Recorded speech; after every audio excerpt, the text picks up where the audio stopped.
हुआ लश्कर का भरम देख रहे हैं और जिल्ले इलाही के करम देख रहे हैं। ताकत का नशा अक्ल पे हावी है तुम्हारी, तुम देख न पाओगे जो हम देख रहे हैं। ये चूनर धानी धानी भूल जाते, ये पुरवा की रवानी भूल जाते, जो आकर 4 दिन गांव में रहते तो सारी लंतरानी भूल जाते। कि जो सच और झूठ में दूरी है वो दूरी समझते हैं, सियासी हाकिमों की हम भी मजबूरी समझते हैं। वो अपना हक समझते हैं निवाला छीन लेने को, डकैती को बहुत से लोग मजदूरी समझते हैं। हमें जो एजेंसियां जांच कर रही हैं उनके खिलाफ श्री इमरान प्रतापगढ़ी। धन्यवाद सभापति महोदय, आपने मुझे आम बजट पर बोलने का मौका दिया।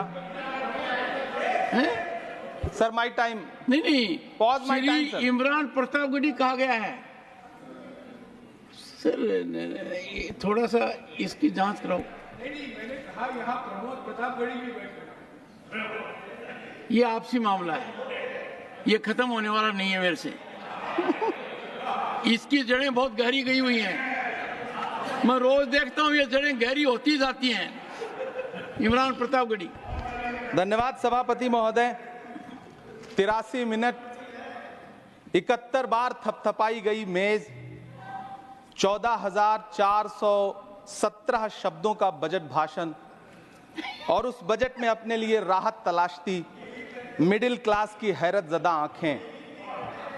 सभापति महोदय, मेरे हाथों में जो दस्तावेज है दरअसल ये देश के किसानों, गरीबों, मजदूरों की उम्मीदों का स्मारक है।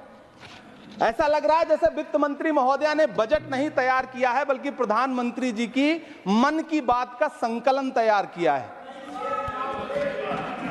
टूटा हुआ लश्कर का भरम देख रहे हैं, टूटा हुआ लश्कर का भरम देख रहे हैं और जिल्ले इलाही के करम देख रहे हैं। ताकत का नशा अक्ल पे हावी है तुम्हारी, तुम देख न पाओगे जो हम देख रहे हैं। वित्त मंत्री महोदया ने इस बजट में महंगाई पर सिर्फ 10 शब्द बोला है। जिस देश में टमाटर 100 रुपए किलो बिक रहा हो। सभापति महोदय, मेरा टाइम पॉज करें और बार बार इंटरप्ट करने को या तो मना करें। हाँ बोले, कृपया बोले। सभापति महोदय, वित्त मंत्री महोदया ने इस बजट में महंगाई पर सिर्फ 10 शब्द बोले हैं। जिस देश में टमाटर 100 रुपए किलो बिक रहा हो, उस देश की वित्त मंत्री के पास बजट में महंगाई पर बोलने के लिए सिर्फ 10 शब्द है। डीजल, पेट्रोल, आटा, चावल, दाल, सब्जी की महंगाई का तो कोई जिक्र ही नहीं। सावन चल रहा है तो प्याज और लहसुन का दाम पूछना तो शायद पाप होगा।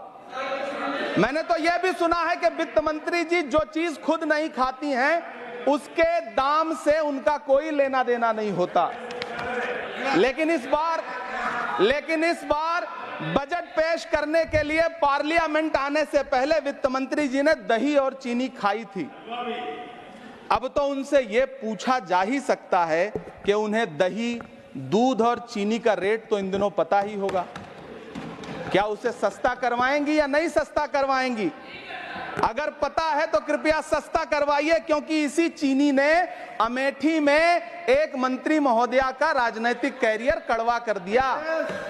सभापति महोदय, अपने शीश महलों में बैठे हुए सरकार के सांसद और मंत्री कह रहे हैं कि महंगाई कम हो रही है। संसद की कैंटीन से बाहर निकल करके एक चाय का कप खरीदिए, तब समझ में आएगा कि महंगाई कम हो रही है या बढ़ रही है। किसी एक दिन अपनी किसी मजदूर की तरह अपनी दिन भर की दिहाड़ी लेकर के बाजार जाइए और अपने बच्चों के लिए राशन खरीदिए, तब पता चलेगा कि महंगाई कम हो रही है या नहीं हो रही है।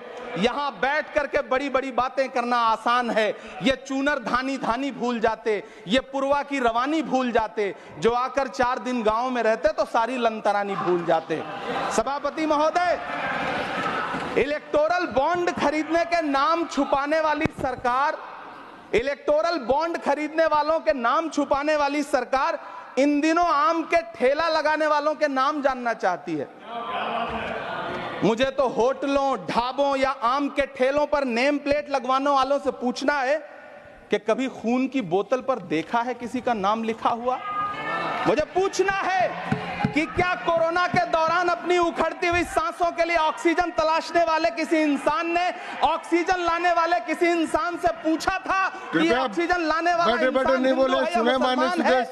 मुझे पूछना है कि लावारिश लाशों के लिए कोरोना में कांधा देने वाले, चिताओं के लिए लकड़ियां सजाने वाले किसी इंसान से पूछा गया था उसका नाम, उसका मजहब? लेकिन इन दिनों पूछा जा रहा है सभापति महोदय। अफसोस, देश के प्रधानमंत्री जी ने कभी न टूटने वाली चुप्पी ओढ़ ली है।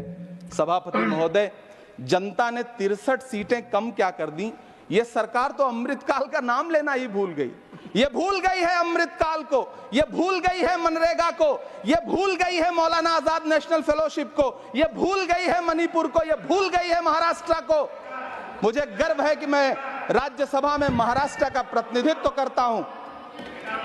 महाराष्ट्र जो देश की आर्थिक राजधानी है, जो टोटल कॉर्पोरेट टैक्स का 40%, इनकम टैक्स का 32% और जीएसटी का 20% इस देश को देता है, उस महाराष्ट्र के लिए इस बजट में एक शब्द नहीं है। आप बैठ जाए। सभापति महोदय, आखिर महाराष्ट्र से किस बात का बदला लिया जा रहा है? महाराष्ट्र में लोकसभा चुनाव में बाबा साहब अम्बेडकर के संविधान को बचाने के लिए वोट क्या कर दिया? प्रधानमंत्री जी तो महाराष्ट्र से बदला लेने पर उतर आए। अब तो शायद उन्हें याद भी ना हो यवतमाल का वो दाभड़ी गांव जहां 20 मार्च 2014 को वो किसानों के साथ चाय पर चर्चा करने गए थे और उनकी किस्मत बदलने के सपने दिखाए थे। उसी यवतमाल में पिछले 6 महीने में 132 किसानों ने आत्महत्या की है। सभापति महोदय, महाराष्ट्र में हर महीने 209 किसान आत्महत्या कर रहे हैं। राज्य सरकार द्वारा सौंपा गया आंकड़ा बताता है कि 1 जनवरी से 31 मई के बीच 1046 किसानों ने आत्महत्या की है। लेकिन अफसोस, इस बजट में महाराष्ट्र के किसानों के लिए कुछ भी नहीं है। किसानों से चिढ़ी हुई सरकार ने बजट में किसानों के एमएसपी की लीगल गारंटी नहीं दी। लेकिन याद रखिएगा, जो किसान का नहीं वो हिंदुस्तान का नहीं। सभापति महोदय, मुझे वित्त मंत्री जी से पूछना है कि वो जो कुछ साल पहले 100 स्मार्ट सिटी बनाने का ढोल पीटा गया था, सुना है उस ढोल में पानी भर गया है, इसीलिए आपने उसका नाम बदल करके सिटीज ऑफ ग्रोथ हब्स रख दिया है। अच्छा है, नाम बदलने का खेल खेलते रहिए। आपकी कई सरकारें तो इसी वजह से चल रही हैं। इस सरकार को पढ़े लिखे लोगों से दिक्कत है सभापति महोदय, इसीलिए इस सरकार ने यूजीसी का बजट 66% कम कर दिया है। वाह री सरकार। सभापति महोदय, मैं वित्त मंत्री जी के संज्ञान में लाना चाहता हूं कि किशनगंज में एएमयू सेंटर के पास 224 एकड़ जमीन है। यूपीए सरकार ने सोनिया गांधी जी की अगुवाई में 136 करोड़ रुपए एएमयू किशनगंज सेंटर के लिए सेक्शन किए थे। लेकिन आपकी सरकार ने पिछले 10 साल में उस 136 करोड़ में से सिर्फ 10 करोड़ रुपया रिलीज किया है। 1.5 करोड़ की आबादी वाला सीमांचल बेहतर शिक्षा के लिए उस सेंटर की बाट जोह रहा है। मेरा आपसे सवाल है कि इस सेंटर का बाकी पैसा आप कब रिलीज करेंगे? मुझे उम्मीद है वित्त मंत्री महोदया जवाब जरूर देंगी। सीमांचल उसी बिहार में आता है जिसकी बैसाखी के सहारे आपकी सरकार चल रही है। वहां के लोगों को एम्स की जरूरत है। महानंदा और कोसी से होने वाली बाढ़ की तबाही को रोकने के लिए बांध बनाइए, सीमांचल के साथ सौतेला व्यवहार बंद करिए। इकोनॉमिक कॉरिडोर बनाने से किसी राज्य का विकास नहीं होगा, विकास होगा स्वास्थ्य और शिक्षा के बुनियादी मुद्दों के लिए बजट देने पर।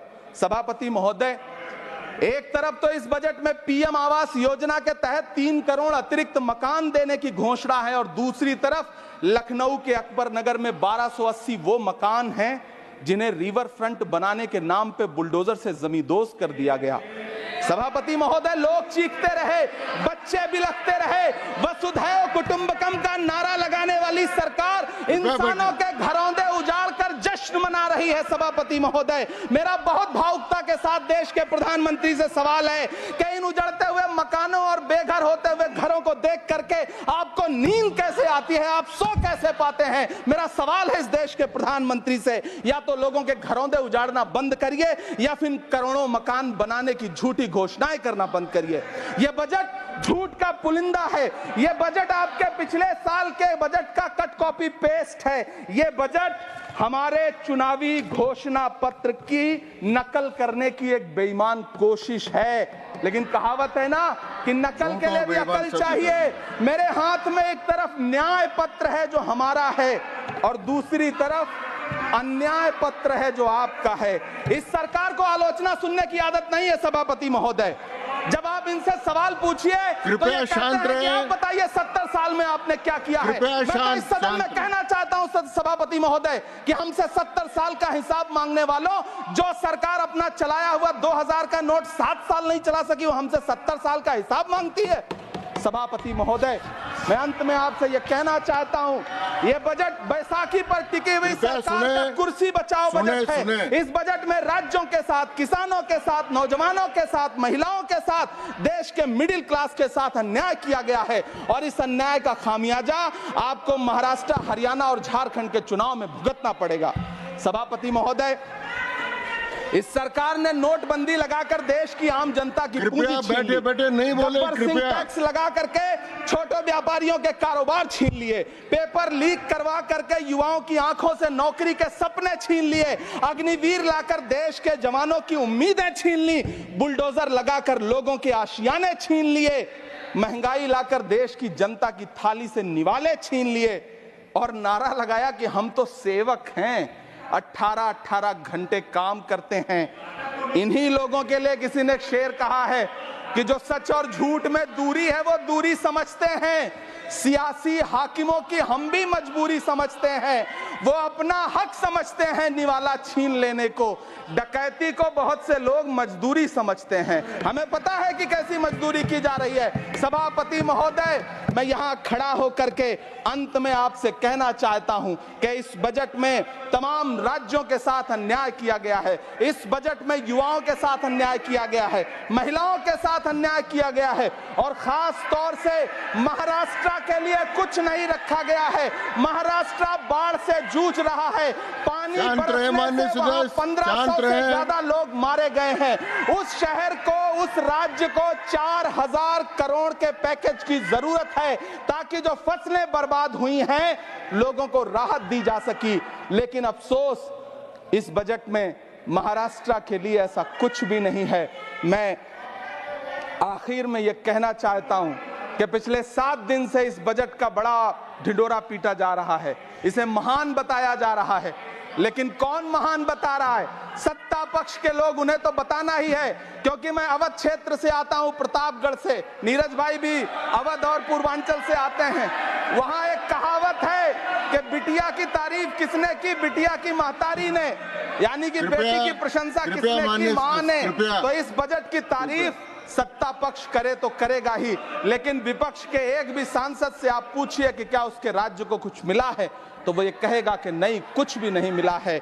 बहुत बहुत धन्यवाद सभापति महोदय, मुझे आम बजट पर अपनी राय रखने के लिए। धन्यवाद।